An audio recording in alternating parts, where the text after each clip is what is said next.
guys are getting ready for an exam in a month or so, huh? Silver exam. I've taken that. It's really for IRB stuff. We tag team this. So Steve Davis will be coming next week to talk about the administrative parts and how an IRB actually functions. He's or was chair of one of our IRBs for about 8 years, still an active member and a member of the advisory group for the IRBs also. But my role here is to give you a little bit of background on it, maybe some philosophical things, but a little bit of social psychology. And then we'll talk about the aims. We'll talk about a couple of the things that I've learned while I'm here about the human research protection system that you should be aware of.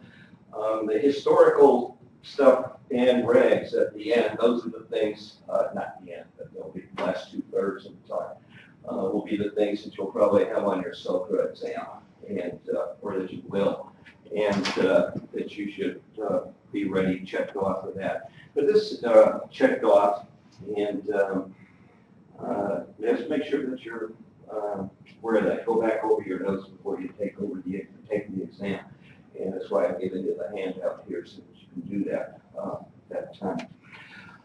I've been here at WVU for about 6 years or so, and I came from, well, most of my time was in New York City. I was there for more than 20 years.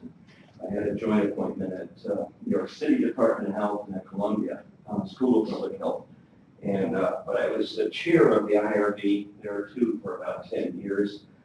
Ran the office, and it was a wild and crazy place, as they say. There was a lot of research being done back in the 90s, early 2000s, and regarding HIV, tuberculosis, STDs, child care, immigrant health, a whole range of things. And we had oversight of huge databases, and so there was a lot of stuff that came through.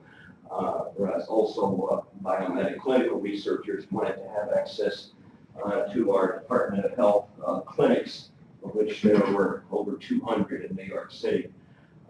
Everything from maternal health to STDs and the like. So it was a very active environment.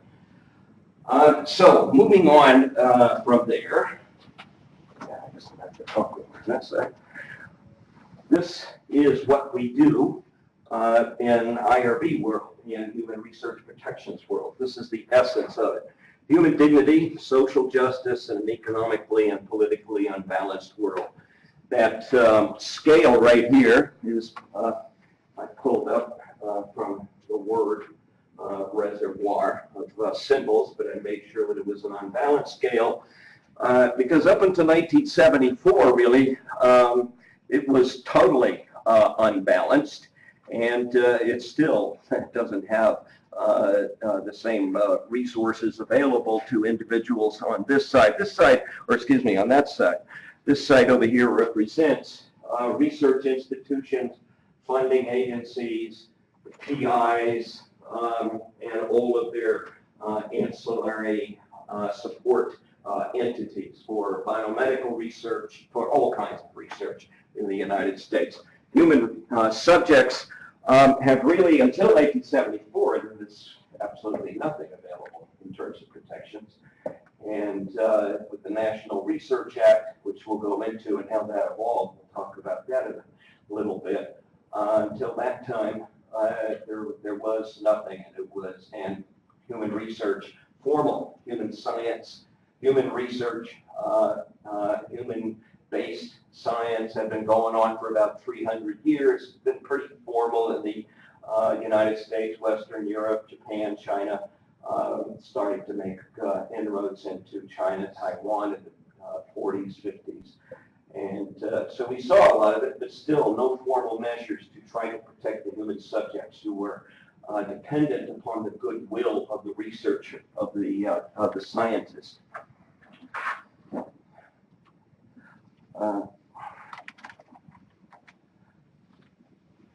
So first step, evolution. I dropped this in. Albert Schweitzer was a Nobel Prize winner. He's an MD that came from a fairly well-to-do family and went to medical school and at Oxford and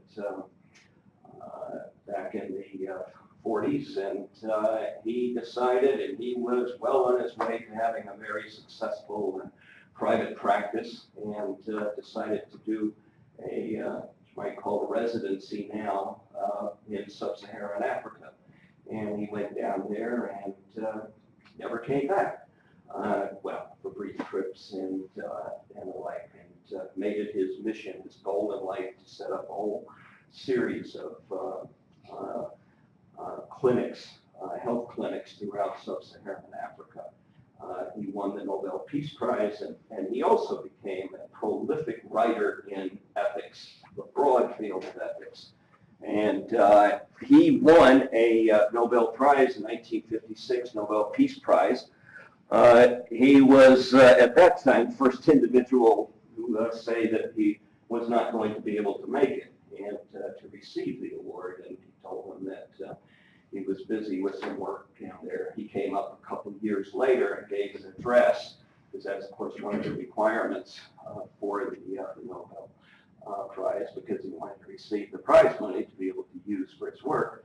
He came up, and this is in that address that he gave, and it was it's a cornerstone for a lot of us who deal with ethics, research ethics.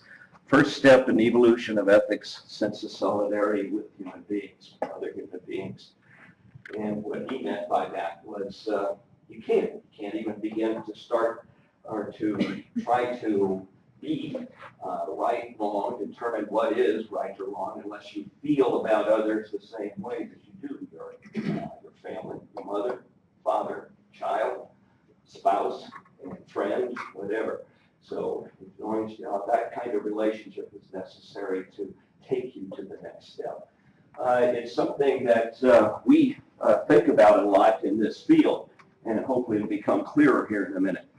Just briefly, our office has IRB, Human Research Protections, under its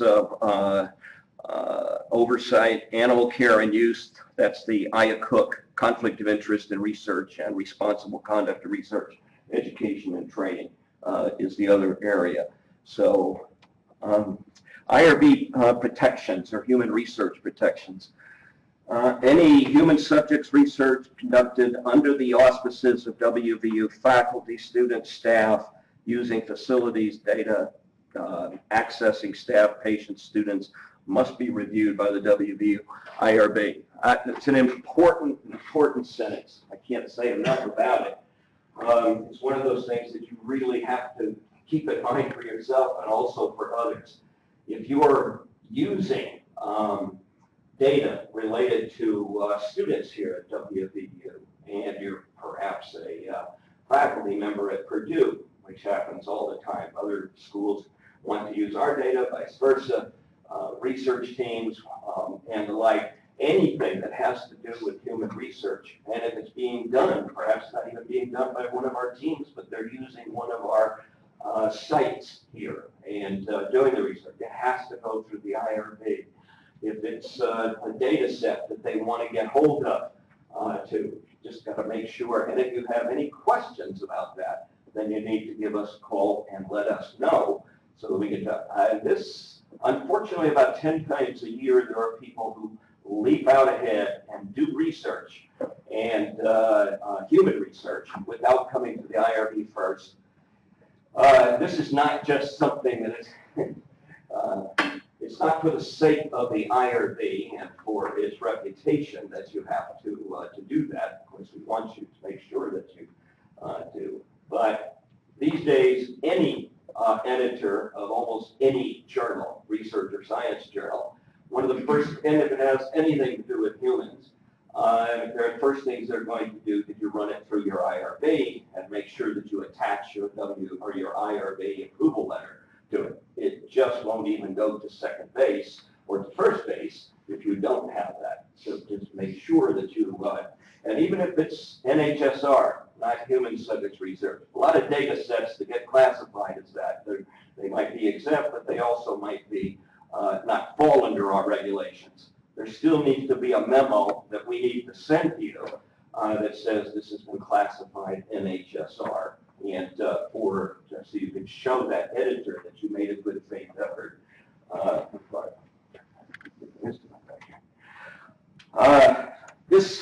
In this particular slide, most important thing there is flexibility, and if you are, and that's for a good IRB, good IRBs, they're going to get that reputation. They have to be flexible. What do I mean by flexible? And if it's a bubblegum taste test, which we have, we do have research being done on bubblegum taste here at WVU. And if that is something, and it's a very, very low risk research, it's something that will go through. It'll probably be classified as exempt with a very low risk classification. We'll talk about that in a second. And we'll push it through within a day or two. Our review times for exempts and NHSR's lowest risk categories are about 3 days right now, 3 to 4 days. So it'll just turn around very, very quickly. However, if it is something, and this came, I'm just using this as an example that I had, we had the first HIV vaccine trials that were being done back in the late 90s, and this was worldwide, but it was first being done in New York City, and there were some other sites too, but it was out of the New York City Blood Center that were organizing it internationally. And they had to go through, they were using our clinic, so they ended up coming through our IRP. And that is something, it was a very, very high risk study, became very, very obvious. And individuals who were taking the vaccine, the HIV vaccine, would be testing positive for HIV. They're going to have antibodies in their body. They don't have the virus, but they have the antibodies. And that's going to be ringing bells for the rest of their lives. That has impact. Travel, insurance, all of these things. That's really, really important. So you have to spend time. We had to call in legal experts for that to make sure that we had a handle and make sure that they also were advising individuals. They hadn't thought of it. It was the first time they hadn't thought about it, the researchers, so we brought that up. And but long story short, it called for a long deliberation process. You just had to make sure that people knew exactly what they were getting involved in. They wanted about 300 individuals out of New York City, and they ended up, after looking at the things that were attached, it was hard for me to believe that they would be able to get it, but they did. And most of the individuals asking why, they said they wanted to participate because they had a relative or a friend or somebody who had died from HIV, and they wanted to try to fight the epidemic. And so, with that in mind, yes, things can be kind of dicey at times, and but can also, you've got to be able to make sure that you tell individuals or guide individuals to make sure that they're doing their due diligence and looking at research protocols appropriately. And this happens unfortunately with some IRBs that get obsessed with any protocol that comes across or comes into an office, and they all end up having full review.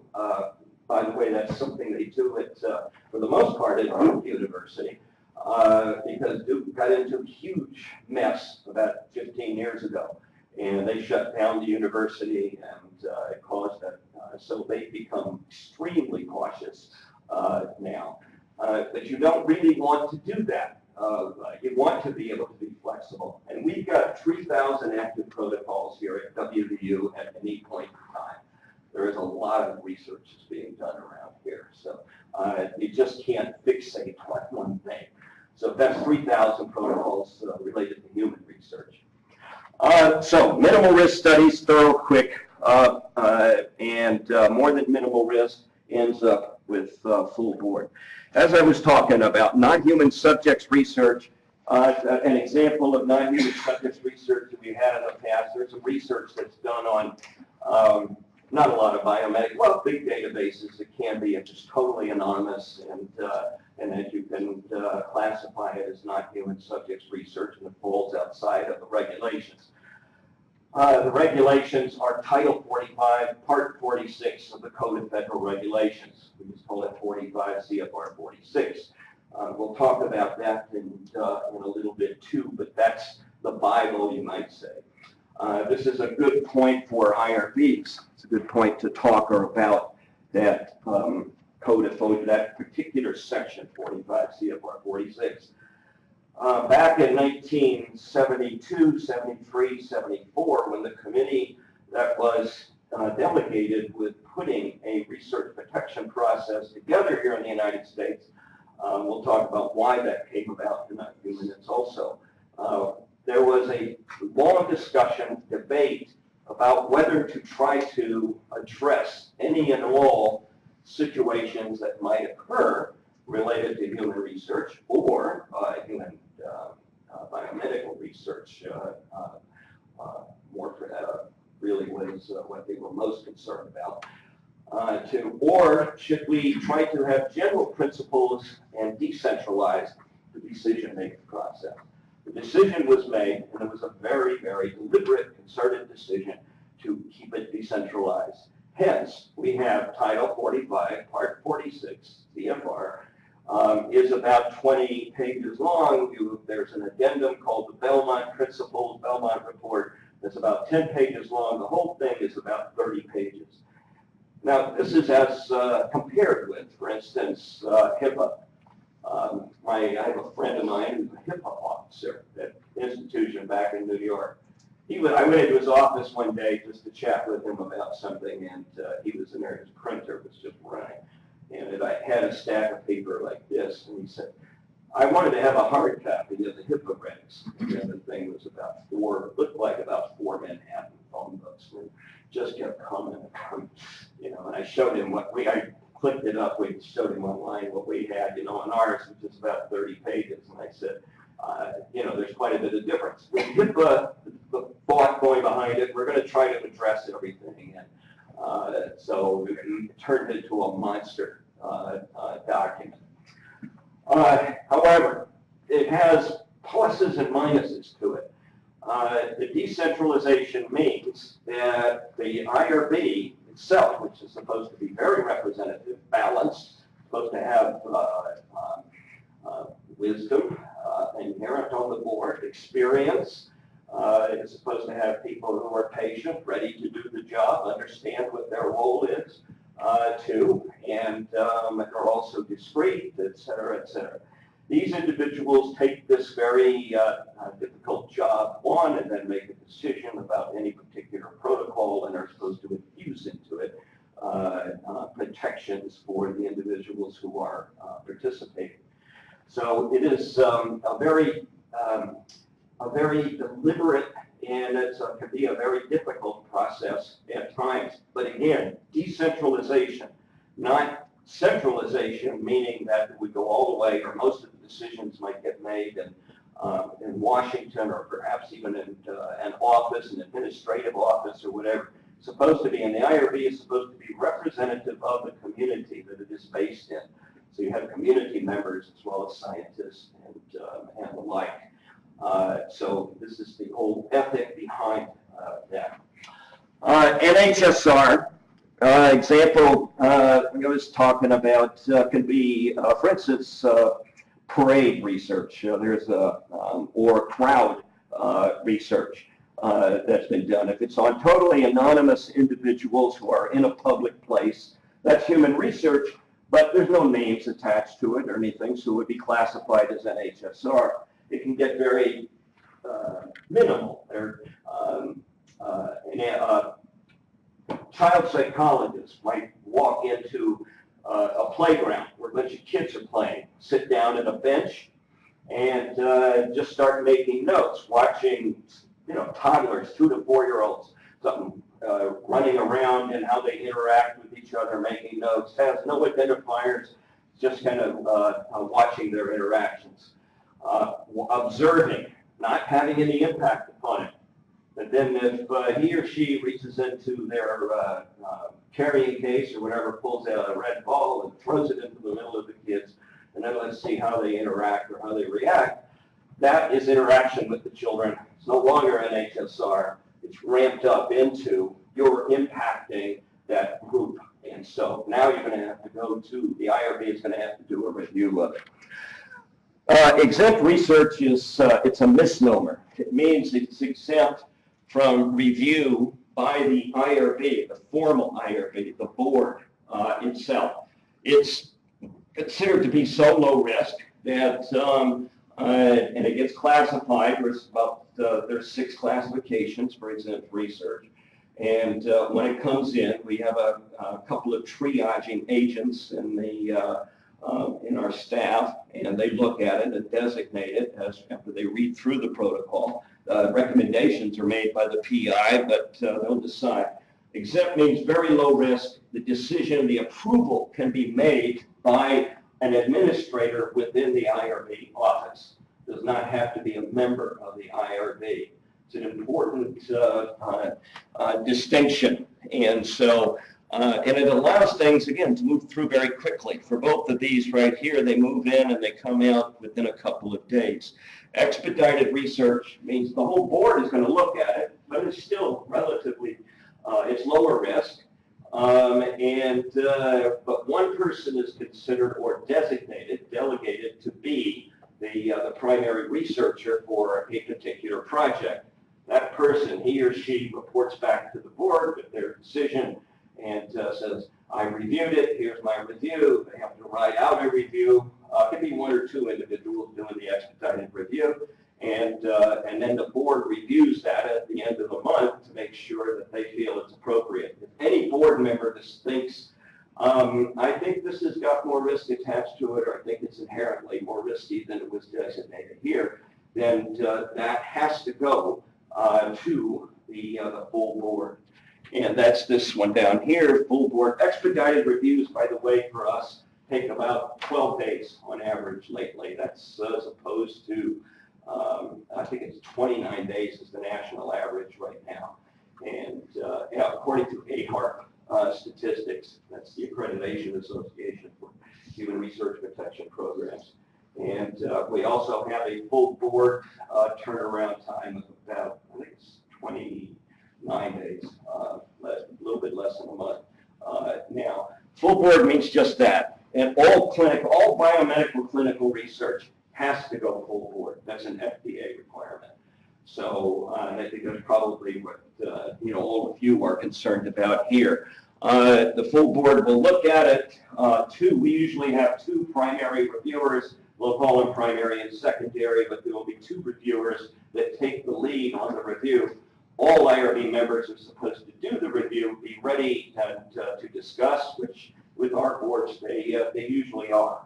And but again, 2 people take, and they go through it, summarize it, talk about what they consider to be the weak points, strong points.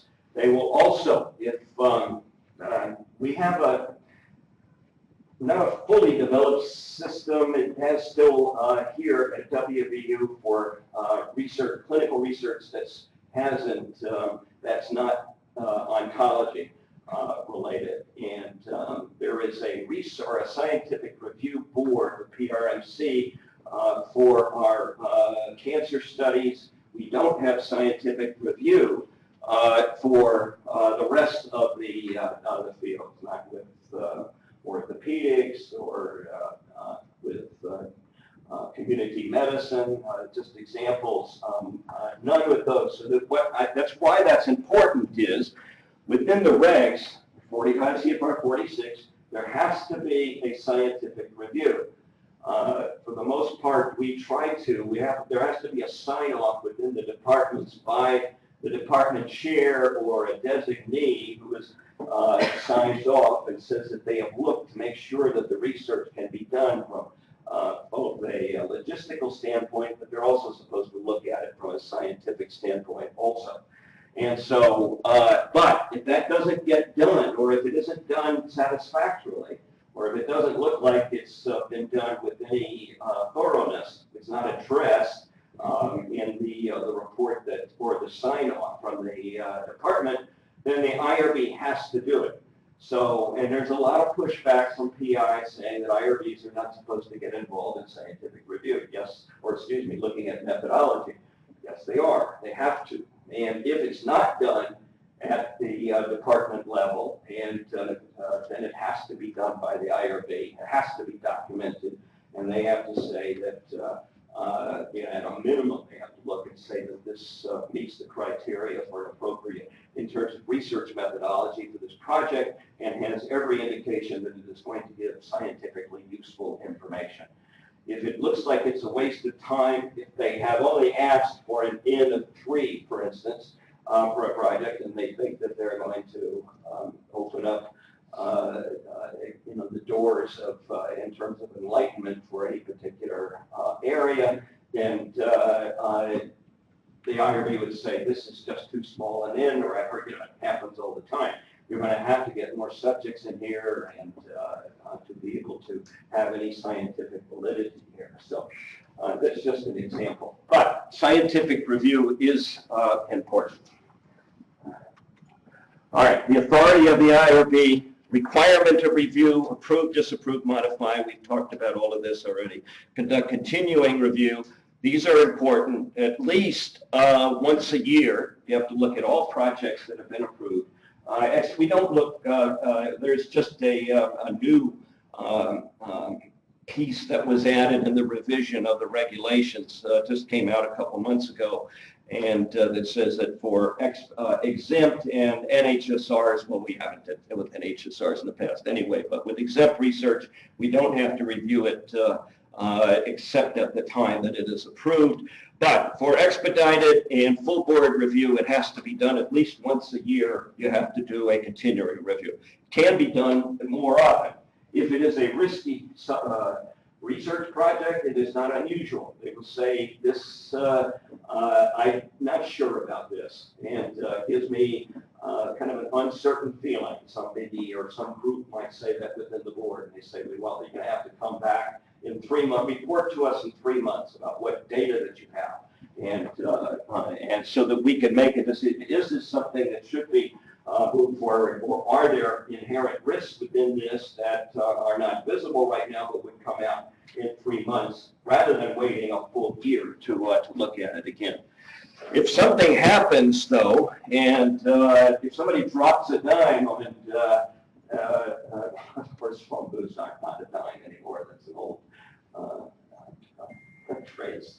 But if somebody makes a call and says something's wrong with this project, and they can do it anonymously, then it has to be looked at. What would happen is that if we get an anonymous call, which happens, not regularly, I mean, not a lot, but it happens now and then. And then we would contact the chair of that particular board, or the vice chair, if the chair happens to be out of town or not available, and to decide how to approach it. Usually, almost all the time, the chair is going to designate or delegate 1 or 2 people to go visit the site of where the research is being done, to see what's going on, ask questions, do whatever is, and then find out what is necessary to do, and why that person, whoever called or whatever led them to be wary of that particular project, to find it out and then to take action from there. Observe, verify changes, that's that whole continuing review process too, but this is important, and if you do have any kind of changes, people are making changes all the time, for instance, in numbers. You might want to have 75 instead of 50 in your project, because it seems like there's a lot of people that are ready to participate, and it can also enhance your project, so you might want to raise it, the number. That's something it'll usually get approved within a day, but you've got to do an amendment, got to do a change amendment, and let us know about that so that we can send it back. Yes, that's okay. And it'll get done very, very quickly, too. Anytime you have change in staff on a project, that's got to be done. So suspend or terminate approval.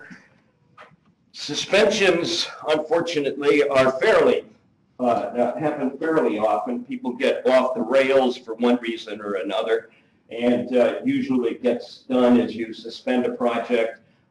Whatever is questionable gets rectified within a day or two or a couple of days, and it doesn't take much to get it back on track. And however, sometimes suspensions can go on a little bit longer if it's something more serious. Terminations of approval, in my 25 years in this field, I probably had 6 terminations. You really have to do something that is egregious to get your project terminated. And that means doing some high-risk research, for instance, and trying to circumvent the IRB. And you would say, why would anybody do that? They do. So, University of Minnesota got shut down totally, well, about 10 years ago over an oncology study, and the oncologist decided he wanted to do the research. He thought the IRB was going to probably give him too many restrictions. He went around and then somebody blew the whistle on him that they hadn't seen any IRB review, and it turned out that this was something that was happening. Well, a statement was made that there was a state of anarchy at the University of Minnesota at that time. This was about 12 years ago. I heard and they shut the whole university down in terms of federal research, and they were about $400 or $500 million a year institution, so it was huge in terms of the impact. I heard the vice president for research give a talk a couple of years ago, and he talks about the repercussions. The guy that not was fired, because the VPR was fired when all that happened, but the guy that was brought in to clean up the mess. And he said it cost us, well, we ended up paying a $39.5 million fine to the feds, and it cost about $60 million to tear down and rebuild our compliance structure within the university. So it was it was not something that was happily received by the board of trustees, as you can imagine. So it can get pretty hairy if you have people. There's also people that have done similar things. University of Oklahoma has had it. Some of the other major institutions. Hopkins has had problems. UCLA, University of Illinois, Washington. I could go on and on. There's a lot of institutes I just mentioned too had some serious problems of that sort. Now, when I was thrown into the role of the IRB chair, I've been a researcher, but I didn't expect it and knew what the IRB was, but I was given a promotion back at that time, back 25 years ago, and my boss at the time just called me in and asked me to take over this because the IRB chair was leaving the area, and we need a replacement right away. She was giving me a pretty significant promotion, but she said this is the quid pro quo that goes along with that, and I stepped into something that it was pretty. For the first 2 years, I was really kind of just treading water so I wouldn't drown. But I was calling the OHAR, the Office for Human Research Protections, and the FDA all the time for guidance, advice. I had a couple of people that I had minute meetings, one at the University of Texas, and a couple of others that I called to get advice on particular protocols. If I wanted to sum up what all of them had to say over that, if you wanted to put it into 2 words, it was these 2 words right here. 95% of the time when I called the feds, they would come back. Remember the decentralization. What would a reasonable person expect in this particular situation? What would a reasonable person want? What would a reasonable person, if this was in this particular project, if this was your daughter who was here at WVU, and she was considering participating in this project, and what would you want for her in this particular situation, and to make sure that it's got the appropriate protections in place? What would a reasonable person expect? Reasonable expectations. That's a legal term that you hear all the time, but it is one that is certainly appropriate. Remember what I talked about before, the decentralization, the small sets of guidelines, The major decisions within an IRB world, human research protections world, are done here at where the rubber meets the road. All right, it's not done in Bethesda or there. They really expect us to make those decisions here. We have audits all the time, and all institutions have audits. And when we go through accreditation, which we're a fully accredited university, they come in and they look at our minutes, for instance. They look closely at them. They'll pick out about 15 particular cases out of those thousands, and they'll pour through them with a microscope and looking at them. And what they want to see, that there was deliberation, discussion, and a decision was made. They're not so concerned about what the decision is. They want to know, though, that you have reasonably determined that this is what would be appropriate in this particular situation. So it's an important thing to understand, because people can get fixated, they can get obsessed with thinking that bad things are going to happen if we're not rigid in every single way. You have to be flexible, but you have to have this guiding you also. And if you get rigid and you become administratively inflexible, you will break down your office, your institution, and researchers will then also be, they will try to find ways to get around rather than to deal or to do what they're supposed to do. Okay, so just what I've been talking about. IRBs have empowerment, flexibility, discretion. The discretion should be apparent, and what that means, and what I mean by that when I say it, is that whatever happens in an IRB office or in an IRB meeting room stays in that meeting room. When an individual walks in that door, and when I was chair, I used to say just that, you leave all of your allegiances to the university and to whatever. If you're a minister, to your church, to if you're a lawyer, to the institution, whatever. You leave all those allegiances at the door. You come in, you are here because you're considered to be a fair representative of the community. You also have scientific expertise. You have awareness. You have sensitivity. All of that. You walk in, and you, to as great an extent as possible, you become the subject, and or you become understand and become empathetic with that individual or those groups of individuals.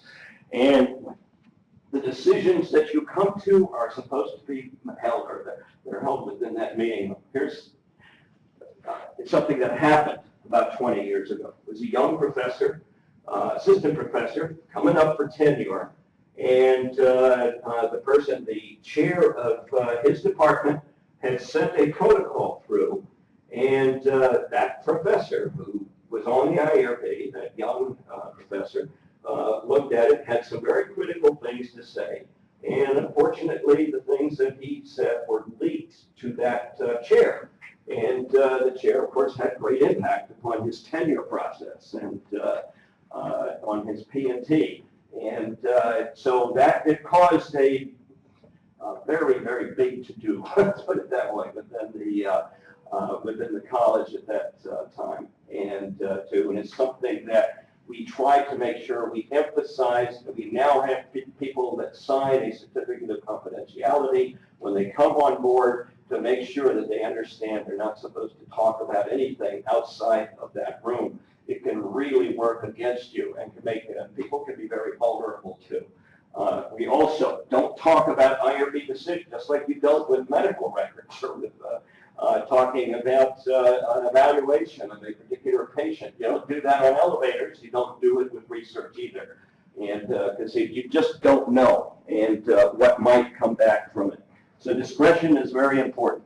This comes from, there were some complaints about 3 or 4 years ago. And so I went and visited, myself and staff went and visited just about all of the major departments here at WVU in the medical school. Also, and we went to dental, nursing, pharmacy, and to visit them. These are the things that came out from it, and to let individuals know, because we were having too many problems. administratively. It came out in some of the audits. Your protocols and consents are supposed to be kept up to date. Who is involved in the study? How can that happen?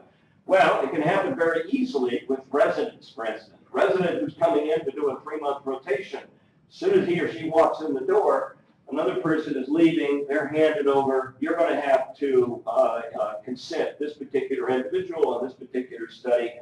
Well, that individual has to be on the informed consent, and they have to be added to the protocol also.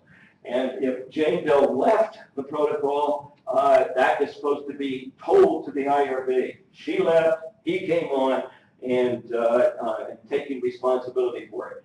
We have a form for it, but we'll take an email. So it can be as little as 30 seconds to make those changes. So just make sure you do it. Keep it up to date. It happened in one of our departments about 4 years ago. That was what led to the review throughout HSC. They were not marking who the individuals were. They also ended up using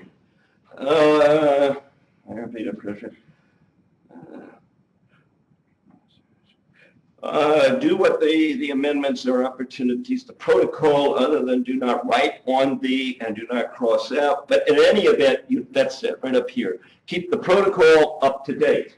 If you're making any kind of changes on things in terms of your methodology, your numbers, whatever, it will negate it, and you don't write on things. This was some of the craziest things we saw, because some of the residents weren't realizing they were writing in margins, making notes about the particular patient, and putting right contact numbers.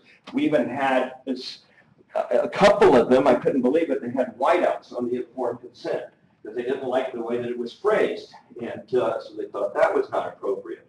Well, they're all first-year residents. They're interns, so they, this is it can happen.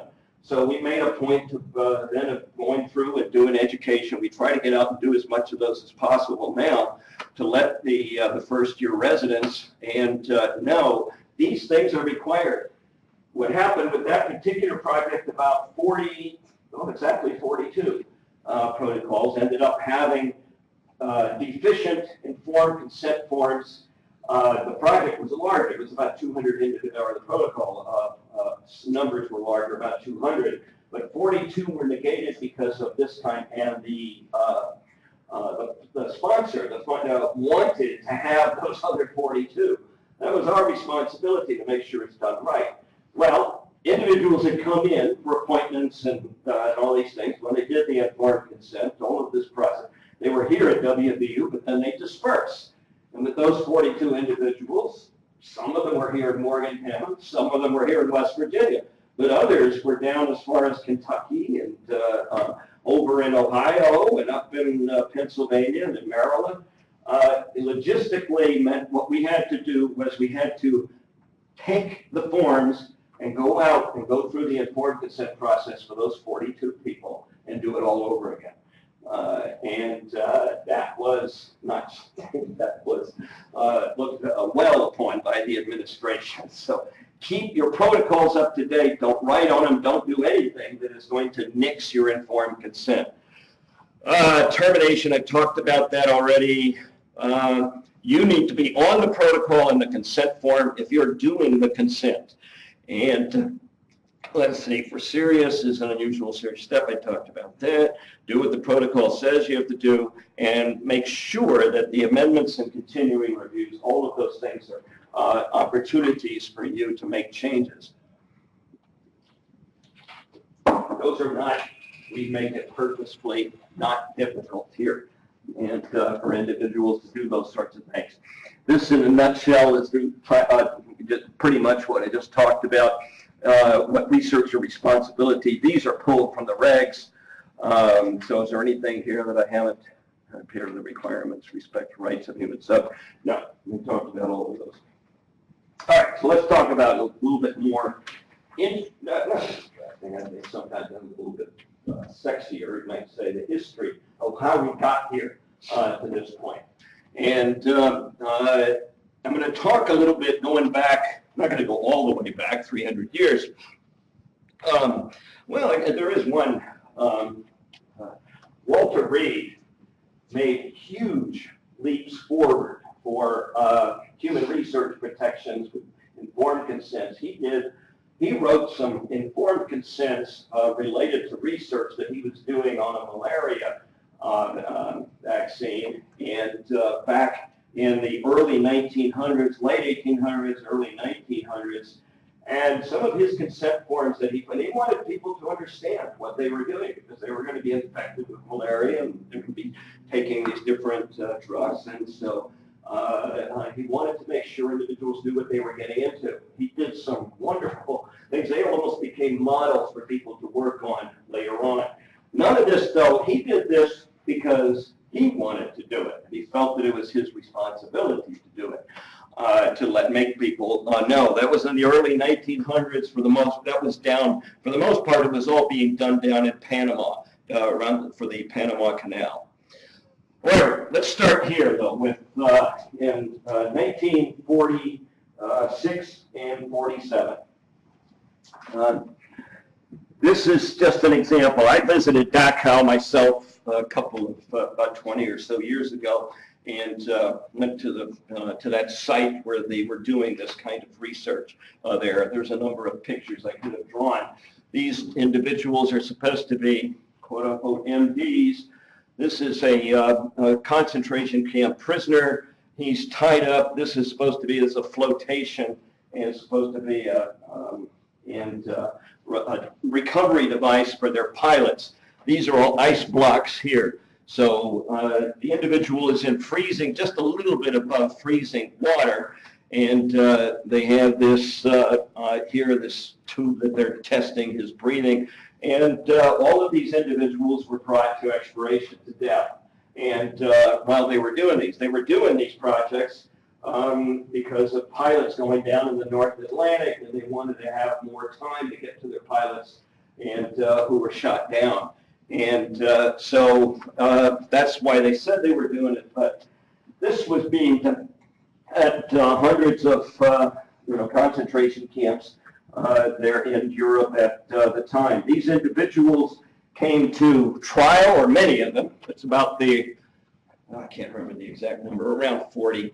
And they were like a representative sample of the physicians, or quote unquote physicians, and a couple of nurses, and that were doing this kind of research.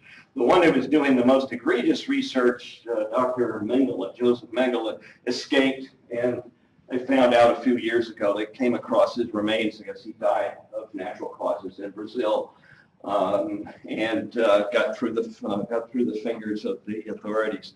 These individuals, though, were on trial. A couple of them were acquitted, a couple of them were hung, others went to prison for a number of years. But this particular part of the trial went on from December to August, and it came out of that was the Nuremberg principles. There were 10 Nuremberg principles, the Nuremberg Code, and the first one, and remember, this is the first time they put something down that's written and saying this is what should be done. And so the Nuremberg Code, the intention with the Nuremberg Code was to give governments a document in which they could put in legislation in place that followed this particular document. The first one, the voluntary consent of the human subject is absolutely essential. And it goes on from there, talking about the things that people are supposed to be made aware of and the like. And so that becomes a fundamental moment. However, for American researchers, and they pushed back on this. American researchers, scientists said something like that never going to happen in the United States. There's no rule that one had to follow the code. That never came about. And so 47 comes about. Pushback from the AMA pushed back really hard, and but there was also other groups, big pharma groups in that too, that pushed back, and so it was never put into the American legislative process or as regulatory requirement. So we had still Nuremberg happens, but we go on until, again, for another 30 years or so, before we end up with having any formal legislation related to it. But from 47 on, there's a whole cascade of scandals that just keep happening, one after another. There are three big ones that kind of cause things to. I have to keep drinking. I'm still coming off of a case of bronchitis, so, and I'm not feeling the best right now. But there was Willowbrook and the Jewish Chronic Disease Hospital study we'll talk about in a second, and Tuskegee were the big three that were the ones that pushed legislation. At Willowbrook, and when I lived in New York City, I lived on Staten Island, and I used to commute up to the Upper West Side and Manhattan. I did that every morning for more than 20 years, but which is another story. But the point here is Willowbrook was about a mile from where I lived on Staten Island. It is now the campus for the College of Staten Island, part of the CUNY system. And this Willowbrook State School had been around for 100 years. But from 56 to 63, there became a requirement, and people with children who were severely autistic or physically disabled or had other problems, anything that was a severe disability, children could be, well, they were essentially farmed into the Willowbrook School. And, but for 7 years to 63, in order to be able to put your child into Willowbrook, you had to sign a consent form allowing the child to be infected with hepatitis A. And then they were tracking the kids to watch them as they became, to watch the advance of hepatitis. Well, this was learned about or discovered in 63. One of the individuals that found Burton Black, he later he was just a young man at the time, a young professor, and then he became chair of the Department of Special Education at Syracuse. Later on, he became a very active and prolific dean for the School of Education at Syracuse University, and is still highly thought of in the field. But in any event, he makes this discovery, comes out, he writes in academic journals, but it also gets picked up by Time and Life and major magazines are a big source of information distribution in those days, but also newspapers too. Causes a huge scandal and around the country. What are our researchers doing? In the meantime, in '67, the World Medical Association, who there are countries and like Sweden and Italy and a few others that have put regulations in place for protection of human subjects. But the World Medical Association, of which the AMA is a member, their annual meeting in Helsinki in '67, they say we need more specific rules. We can't just keep using the Nuremberg Code because it's not specific enough. And so they come out with this ancillary Declaration of Helsinki, which becomes, again, kind of a baseline requirement for any regs that come into place from them. Consent has to be in writing, should be based on previous work, has to follow a written plan, has to be an independent committee that does the review. That wasn't in any of the Nuremberg Code. Caution if the participant is in a dependent relationship with the researcher. That's the clinician researcher dichotomy that ethicists still discuss, and physicians and nurses and all of that have to discuss all the time, because it's a very difficult paradox. Participants must receive the best proven care. Now, that in many places that happens, but in a lot of places it doesn't. Here in the United States, when the Research Act finally came into place, that is one of the things that was implemented. It meant that subjects could not be participants in a research project that was less than the standard of care. And that is a big deal. So if for instance, there was a huge debate, global debate that took place about 7 or 8 years ago, still ongoing, about AZT. AZT is a drug that helps, that has great effectiveness on preventing HIV infection of a fetus for a mother, through a mother, and who is infected with HIV. If the mother takes a full course of AZT, there's about an over an 80% chance that the child or the fetus is going to be infected if the mother has HIV. You can lower that down to, in some cases, 17% I've seen, 25, 30, dramatic decrease though. And it's one of those things that we've implemented here as a standard. In the United States, if you are HIV positive female and you're pregnant, you get a course of AZT paid for by the federal government free of charge. It's about, last time I looked, it's about $4,000 though. It's a lot of money. The reason that has great import in third world countries that don't have a lot in their health budget, you might have thousands of women who are HIV positive. You can drain your health budget just immediate, like that. So there's a lot of research that has been proposed on AZT, cutting down using 25, 50, 75% concentrations, but appropriate, but also you kind of diminishing the cost at the same rates. And so this research, though, could not be done in the United States. Could be done in third world countries. Many people like Marcia Angel, who at the time was the editor-in-chief of the New England Journal of Medicine, she argued against it. And another person, Public Citizen, Peter Wolf, also argued against it. And they said it's going to be like a,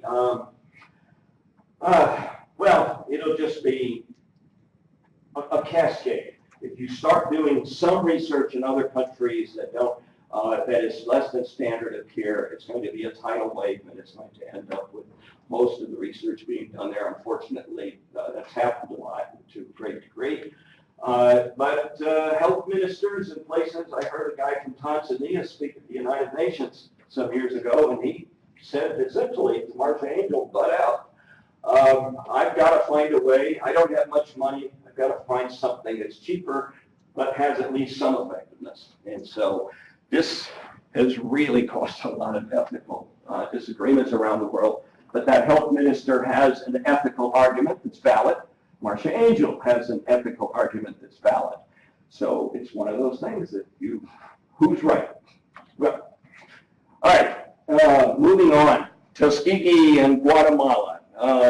Tuskegee, I assume everybody's heard about Tuskegee, and know what that's about. And those were sharecropper black males, went on for 40 years, didn't receive treatment in syphilis. This is an example of some.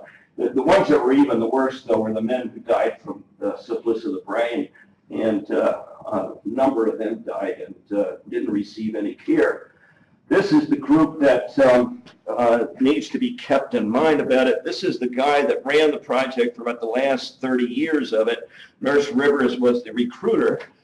This is in the 50s, but in the 30s, she was the nurse who was recruited to pull it all together. And John Cutler, though, was the guy that pushed it through. Now, I mentioned back here Guatemala also. And that particular picture was what happened in Guatemala, or how that became part of the Tuskegee story. Back in 2011, a researcher, can't remember her name right now, but she went into the NIH archives, started doing research on Tuskegee. She kept seeing Cutler's name come up with research that was being done down in Guatemala. And she ended up discovering that he was taking, this was even a step beyond Tuskegee, he was taking syphilis bacteria, taking it down to Guatemala and infecting natives down there, indigenous individuals, and then not giving them treatment. So now with Tuskegee, the individuals that were recruited for Tuskegee had syphilis. So this is taking individuals who don't have syphilis, injecting them with, And well, it's like, you know, kind of like the Willowbrook study, injecting them with syphilis and then, preventing them from having treatment. So, and if you ever see, there was a, Tuskegee is the name of a documentary that was done on public television about 10 years ago.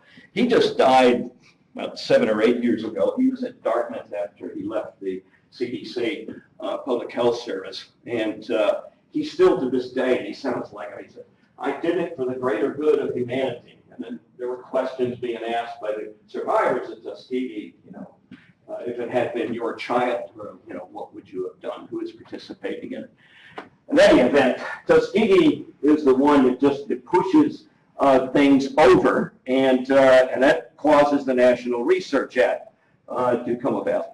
However, there's others that are happening, and these are some things that are preceding, not as significant as Tuskegee, but they're still causing some issues. Out of the thalidomide, I think everybody here has heard of thalidomide too, so I don't have to go talking about it a lot. Well, it was, you know, for help, it's mostly help during pregnancy and for women who were pregnant. 1959, 58, 59, up to that time, roughly what I had read was about 25,000 women had been treated with thalidomide who were pregnant in the United States up to that point in time. Children having severe limb problems or limb issues, during the pregnancy, coming out without arms, without legs, and two severe problems. It was taken off the shelves or taken out of circulation in Europe in 1960.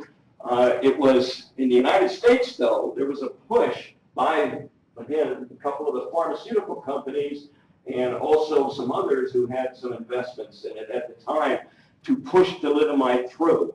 And so that it would be, even with all of the contrary, well, they kept saying, well, there's nothing definitive about it.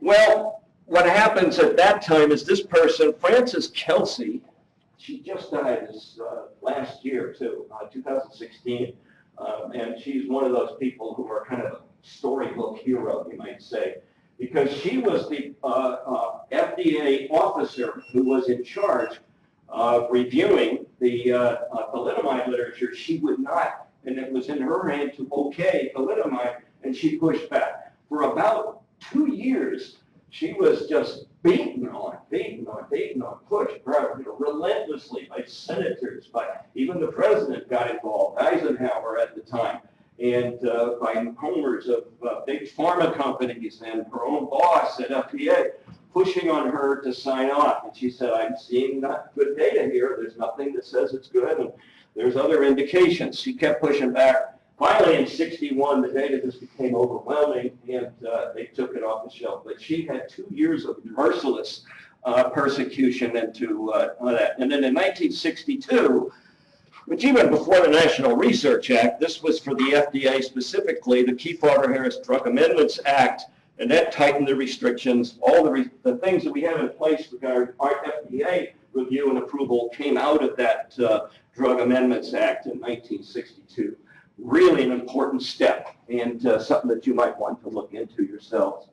And then I talked about before the Jewish chronic disease study. This was also in the late 1960s. What happened here was this Dr. Salvum here wanted to take individuals off. This was in Brooklyn. He was taking individuals who were homeless. Some of them had themselves some mental health issues and the like. And he changed the wording on the things that were going to be done, and he was injecting them with live cancer cells. His intention was to have a stable of individuals infected with cancer and who he could use as, or people could use as subjects for pharma trials. And this came out in some resident dropped the dime on this, and then it was picked up by some individuals in, well, New York World Telegram and then the New York Times and on and on. It became a huge scandal. It's another one of those that just kept pushing and pushing the envelope. The last one that's been well, second to last, and we'll spend just a moment on that you should be aware of. The radiation studies that were done from the 40s on into the 90s what came out in, well, the story behind this, 1993, Bill Clinton comes into office, January 20th, he's sworn in as president, and 2 weeks later, he signs, there was a Freedom of Information Act request, a FOIA request that was done for all Atomic Energy Commission, AEC Commission records, all of them. And he signed it and opened up. I mean, this caused just a crazy backlash from the Pentagon and from scientists, and that's saying, you know, this is going to cause setback our research and radiation and all of that for years upon years. Well, yes, the report came out and it showed some hugely horrible, you know, some really bad things that were happening.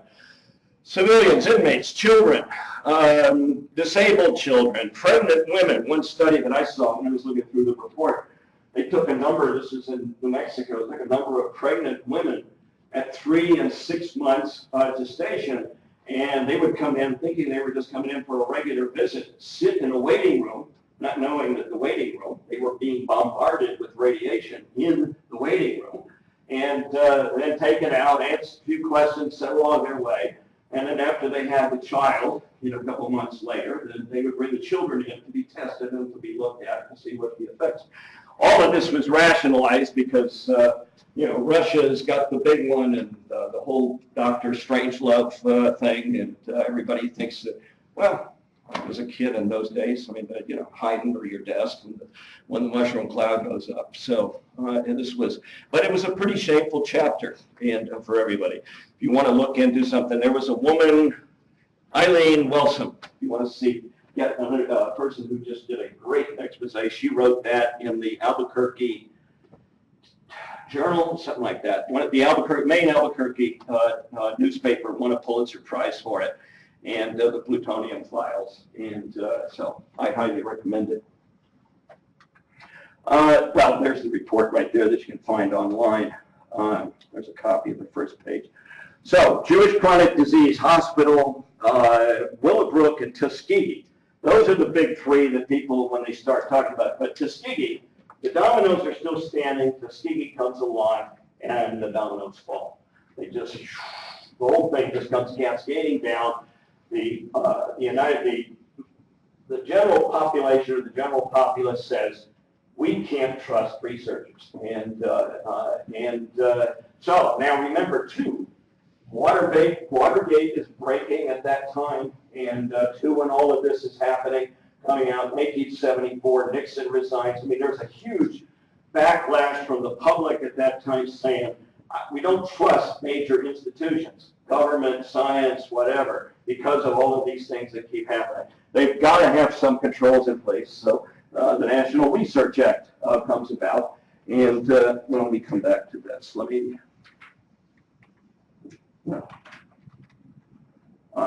Yeah, well, the Belmont report comes out afterwards. Let's see. Where is the? I thought that I had. No. Anyway, National Research Act comes out in 1974, and that becomes IRBs are required, informed consent becomes required for individuals. And then right after that, the Marcia Angel at that time, well, later on she starts making this comment about it, individuals talking about ethical lapses like Salvo and other individuals who were doing these things. Bad people doing bad things for no good reasons. Good people doing bad things what they think are good reasons. Save humanity, but it's they're deluded in how they approach things. Belmont report comes out in a little bit later, 1979, and those are the guidelines that individuals right now, if an IRB member is asked, they came out 5 years after the National Research Act because it was pushback from research institutions, IRB, saying, you told us we got to do this. What are the principles, or how are we ethically supposed to make decisions? So a group of people go off to the Belmont Conference Center, Retreat Center in Maryland, and they stay there for almost a month, and about 30 or 40 super heavyweights in terms of ethics and science and the like, and they come out with these three principles. Respect for persons, that's voluntary consent, autonomy, protect those who cannot make decisions, like mentally infirm and children and the like. Benefits outweigh harms. You're supposed to do a cost-benefit analysis on any project that comes across your way for review.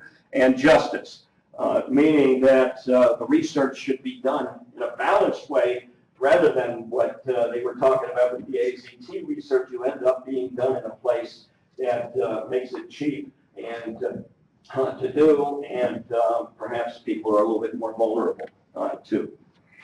Let me double back here. Just mention this. It needs to be mentioned. Have anybody heard this happened about 10 plus years ago? Jesse Gelsinger. No, you've heard of it. What have you heard of it? Just signed up for a research study that updated the disease they had as a review version of them. But essentially, the researcher didn't disclose the conflict of interest that he had or the institution they're at. They also didn't disclose some information like data that they found, like with monkeys dying as a result of the drug and everything. Right. So this young man, 19 years of age, had a serious genetic disease inherent. He'd gone through a really difficult period from when he was like 4 through about 8. But he had gotten through it, didn't die. He ended up becoming stronger. By 19, he was in good health. But he was in a database for this particular disease. He was recruited back to the University of Pennsylvania by a researcher, and mentioning the researcher did not tell. As a matter of fact, Jesse should never have been in the study. He had precluding factors that should have excluded him from it. The researcher overrode that because he didn't have enough subjects for his set, so he needed the power that would go. So he was allowing individuals to come in, and from that, and it also turned out that the IRB at Penn had been just signing off things without appropriate review, and like there was a whole range of things. There was an internal review that was done and a national or federal review that was done because Jesse died. He came in on a Tuesday and he was dead by Friday.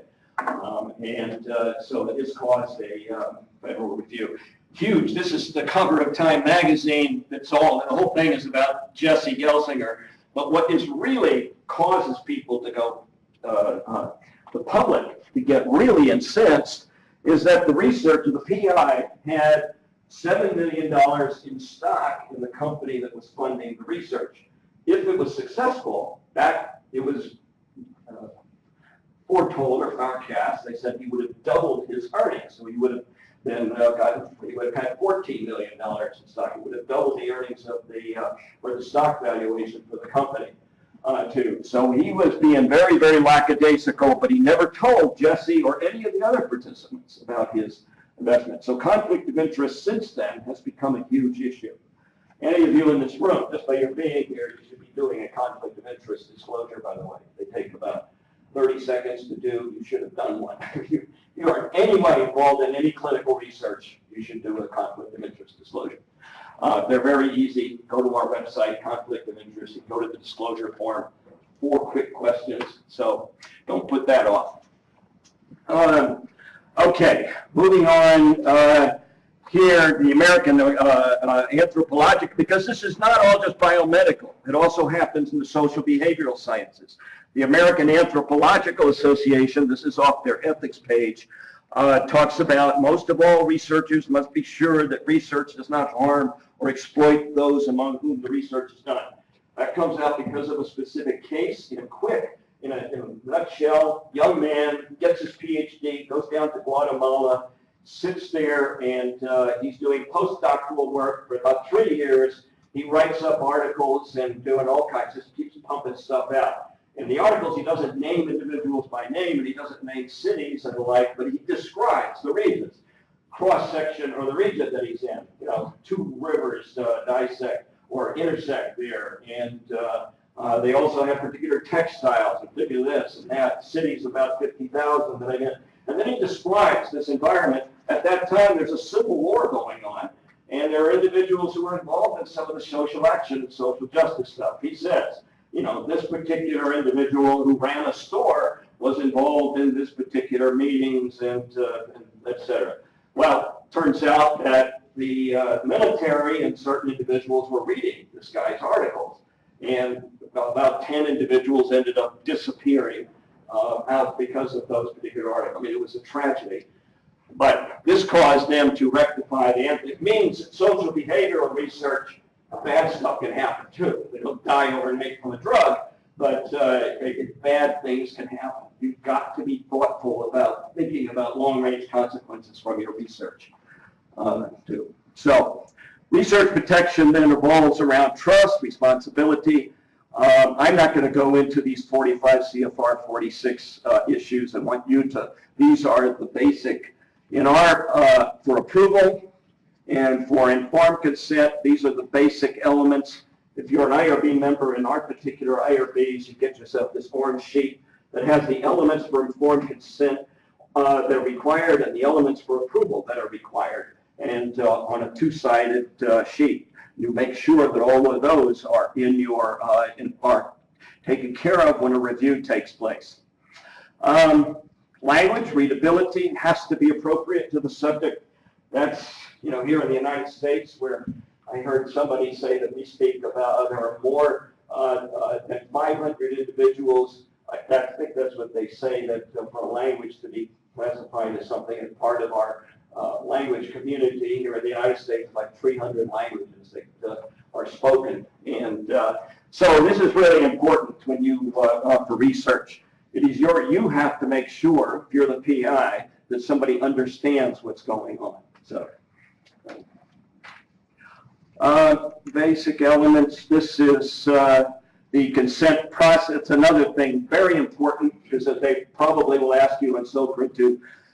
Consent is not a document that you sign. Consent is a process. It is a process. And it means all of it. Yes, there is an informed consent, but there's letters, debriefs, verbal instructions, questions and answers after reading the IC of the informed consent form with the subject. You're supposed to go over it with the subject, not just throw it at them. They can't even speak English and you throw it at them and say, okay, just sign here. No, it's not appropriate. Also, in consent, if one of the individuals doing the consent, if it's appropriate, necessary, it could be for children, for sometimes anybody who wants to have somebody sit in with them as an advocate to help them, they could sit in on the consent process. They need to be allowed to be in that room. So, the agreement, documentation, reaffirmation, reconsent, any major changes take place, then you've got to re-consent individuals in the study. So, takeaway points today. Make sure your protocol consent's up to date. Don't write on the consents other than the name and the signature, reasonable expectations, and better safe than sorry. It's really important. You need to call us. If you've got any questions about a particular project, call the office and make sure that you get an answer from the office. Yeah, because I can't tell you how often it happens. Well, it just seemed reasonable to me, logical, that I should not have to go to the IRB for such and such, or I could do with this and that. And unfortunately, it happens with a lot of young people, young researchers, young professors, young residents, as we talked about. Just make sure that you come to the office if necessary. Spike Lee, borrowed that from him. Do the right thing.